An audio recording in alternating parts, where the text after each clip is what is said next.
Hello, welcome to Tarot and Attachment. My name is Erin Smith. I am both a professional tarot reader and an associate marriage and family therapist. And I'm coming on today because we are going to be having a full moon in the sign of Leo on February 1st. And with everything that's going on in the world, I thought it might be helpful to check in with the cards and get some insight into how energies are coalescing, what we might be able to do, or how we might be able to approach the things that are happening both in our lives and out there in the world in a skillful way. So I'm just looking for insider guidance around what would be helpful for us to know. And I'm gonna concentrate and shuffle, and I will be with you momentarily.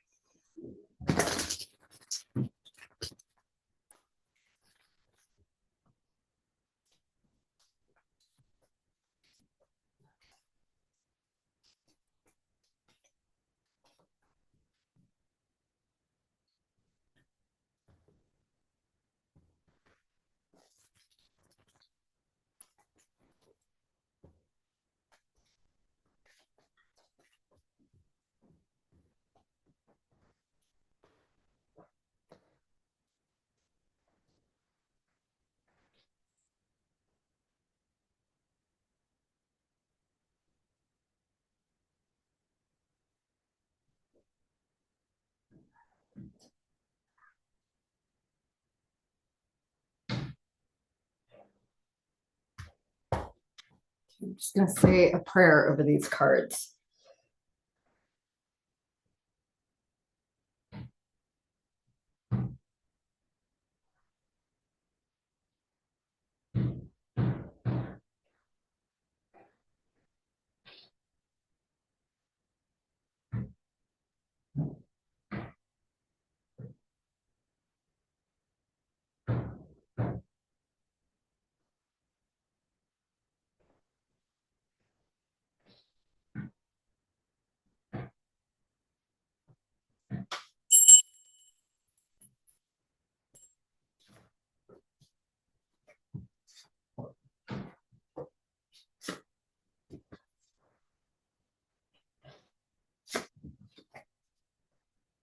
Mm-hmm.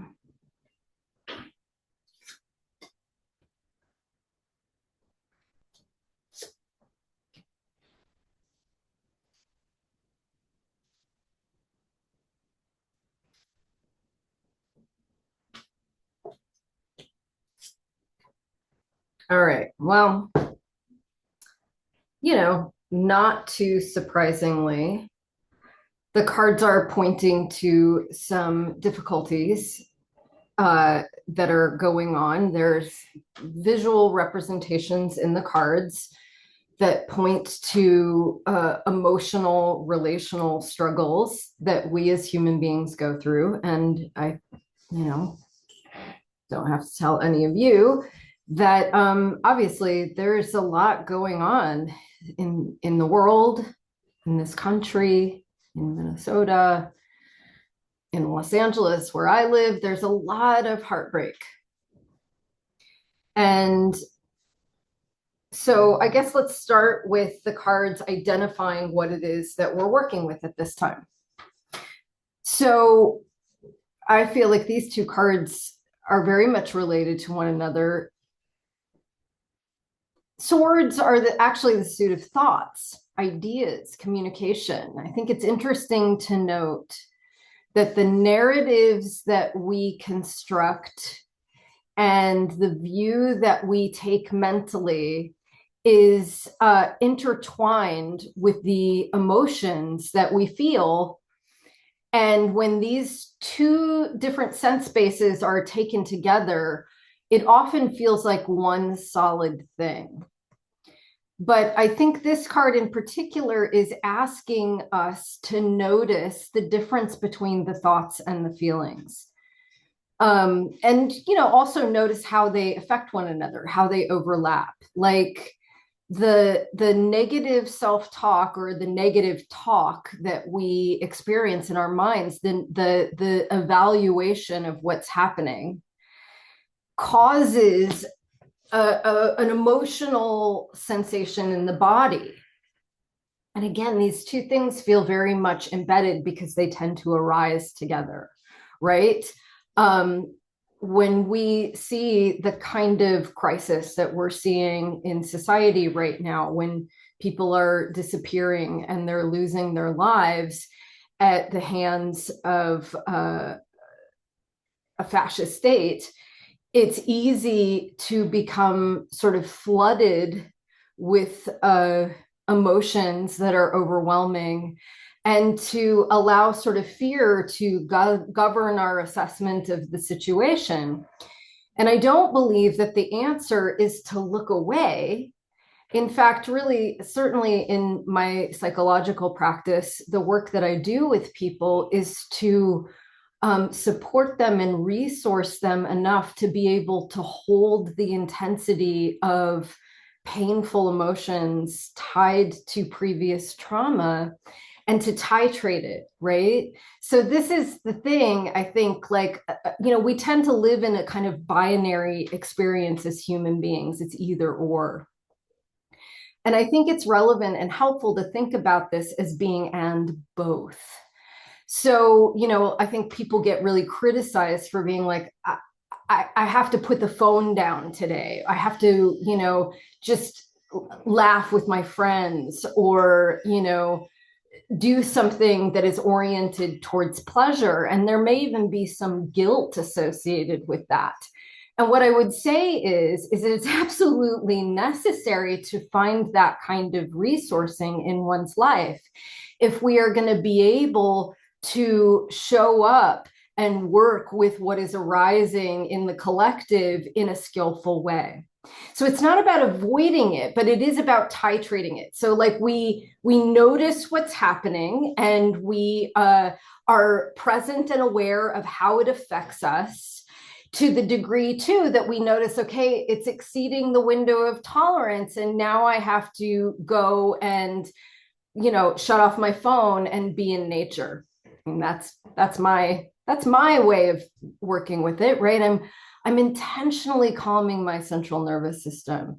I'm intentionally slowing the pace and connecting with the flow of nature, and allowing that kind of symbiotic environment to soothe me, so that I can come back into the world and hopefully bring some of that peace back with me and extend that to people that I'm working with. So the Three of Swords is heartbreak, loss, sadness, grief, that has a very particular mental component to it, right? If we are heartbroken, it is easy to get lost in this catastrophic thinking, or and so what this card is asking us to do is separate the strands of experience, to notice the narrative, but stay with the emotions. Like, if we are willing to be present with that grief, then what we will see is it's actually in motion. Emotions are in motion. And they tend to get stuck when we're trying to eject out of those emotional states and analyze it, get into the narrative. And so just like when our loved ones are grieving, sometimes the best we can do is just be there with them, not try to talk them out of it, not try to make sense of it, just to feel alongside them. Oh, I feel that pain. I'm with you. I'm here with you.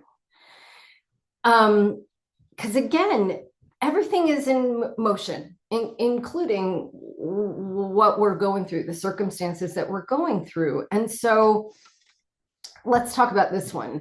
This one I talk about on this channel quite a bit. It is really the central card that I use in my thesis to illustrate what attachment wounding looks and feels like.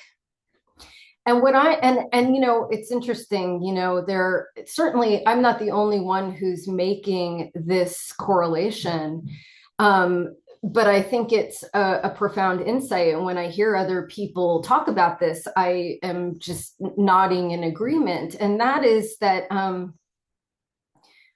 you know, what we are experiencing right now out in the world is not only traumatic in the moment, but I believe it's tied to intergenerational trauma that has been playing out systemically in our society, you know, going back hundreds of years. And this sort of self-perpetuating cycle, because we're not willing to look either at our own attachment wounds and do what we need to do to heal from them, or look at the collective attachment wounds of our culture that are built on slavery and genocide, that we can't, there's no sweeping it under the rug. Again, I'm going to, think about how this works in the life of an individual. You can try to suppress awareness of something, but it doesn't go away. It's going to come out in these different forms in your present day experience that are going to be destructive, or at least unskillful, at the very least unskillful. It's going to affect you and your relationships with others. There is a necessity here to address the wound and to do what we need to do to heal it. And I think that's true on a societal level as well. It's going to be hard to make an egalitarian society unless we are willing to repair the ruptures that have come before. And it starts with just recognition and validation, right? And so this whole idea, okay, attachment wounding, we develop attachment really early in our lives, between 6 to 18 months of age, and it happens pre-verbally. It happens before we have this sort of narrative sense of self. That doesn't start to develop until we begin to acquire language, learn to speak. And then we start to think in words and pictures. Prior to that time, we experience the world through feelings. We experience this as somatic sensations in the body that get embedded in our unconscious. And then later on, when we start to develop this sense of self, it is constructed out of what is deep in the well of the unconscious. And if you do not get your needs met in a good enough way at this crucial early stage of development, you internalize this sense of the world being unsafe. It is unsafe. There is deprivation. I have a need that's not being met, whether that's a need for protection and safety, whether that's a need for attunement, whether that's a need for material resources, whether that's a need for comfort and soothing. If these needs aren't being met in a good enough way, then we internalize that as the world isn't safe and there's something wrong with me, that I can't get these needs met. And it looks and feels very much like this. I'm alone in the world. I'm destitute. I'm crippled. I am not working within my full capacity. And I am in exile from safety and getting my material or physical, emotional needs met, right? That's what we see here. And when we identify with these orphans, the world feels like a cold and foreboding place. But this card is also pointing to a kind of cognitive distortion that happens when this is our earliest experience of life. It keeps us from being able to see the resources that are actually available to us. That these orphans, they're walking past this church that's lit from within. And the idea is that the doors are open and the lights are on, and all are welcome to come inside and avail themselves of what they need in order to thrive. So, are you lonely? Come be welcomed into the fold of our community. Are you hungry? Come be fed in our soup line. Are you cold? Come get warmed by our fire. However, they don't see it. They walk right on by. And this is what happens. If you grow up in an environment that produces an insecure attachment, it is often hard when you grow up and start to formulate relationships in adulthood to recognize systems or people that feel safe, that are able to meet you. And it's unfamiliar. We don't know what we're looking at. And so oftentimes, instead, we gravitate towards systems and people that replicate that original feeling of ourselves in the world. You grow up with abuse, you find abusive partners. I mean, the research shows this happens over and over and over again until we are able to begin to start to heal these attachment wounds, not through avoidance, not through addictions, not through spiritual bypassing, but through deep compassion, self-compassion, compassion for others, but self-compassion first. Right? And then to begin to orient ourselves towards resourcing. So look, yes, we are seeing like extreme violence, extreme cruelty out in our communities, but we are also seeing people come together to help one another. And it's beautiful, and it is necessary for us to acknowledge that that is happening alongside the cruelty. Otherwise, we give up hope. And we stop trying to find solutions to create a better space for people. So, okay, so then what do we do about that, right? Well, Spirit is saying it is important for us to take the bird's eye view, to when we zoom in and concentrate on the pain to the exclusion of everything else, then again, we're not available to see how we might create alternative solutions. So Hanged Man is actually Odin. He is the Norse god of wisdom.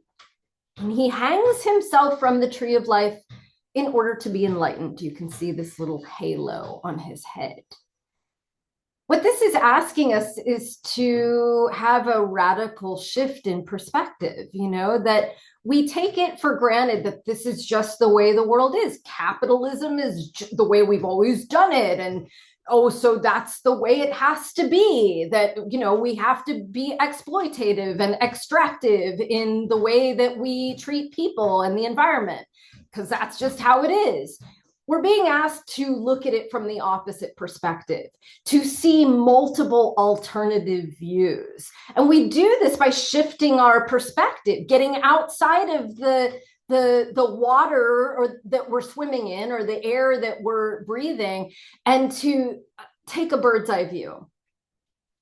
This shift in perspective will help us to see that maybe there are other possibilities in how we live in the world and how we choose to be with one another. And so there's this is another thing that develops out of attachment, this ability to feel into what's going on inside oneself internally, and also be responsive to what's going on inside of other people. So there's not an enmeshed sense of self or other. There is an ability to differentiate, but again, always with humility, empathy, compassion. So we also have to learn to take care of ourselves, right? This is not an easy time. So the Six of Pentacles is really giving from the overflow. It's saying that we can afford to be generous with our time and our energy and our resources when our coffers are full. So it's just saying we got to put the oxygen mask on ourselves first before we help the person next to us. And again, this is something that one has to look at within themselves, because everybody has a different window of tolerance. But when we're helping others, we also need to include ourselves in that equation. So I like to think of the Six of Pentacles as getting back to basics. When you're tired, you need to rest. When you're hungry, you feed yourself nourishing food. again, to just be aware that replenishing, especially, when it comes to subtle energies like your emotional or spiritual condition, what can you do to recharge? Like I said, I love to go into nature. I love to hold my dog. Like there are just some things that will really help bring me back into a state of regulation so that I'm present and available to others. And so it's, again, not either or, it's and both. I tend to myself so that I am available to others. And so much of this is like, again, about emotional self-regulation, being able to be with these intense emotions without needing to escape from them or denigrate them or judge them and change them and fix them, but to be present and really feel into the quality of sensation within myself. And when I'm willing to do this, when I'm willing to be with that sensory experience, it promotes my ability to have empathy for others, right? If I can't do it with myself, I'm certainly not going to be able to do it with anyone else. So the King of Cups is one who feels his feelings deeply without being knocked off center by them.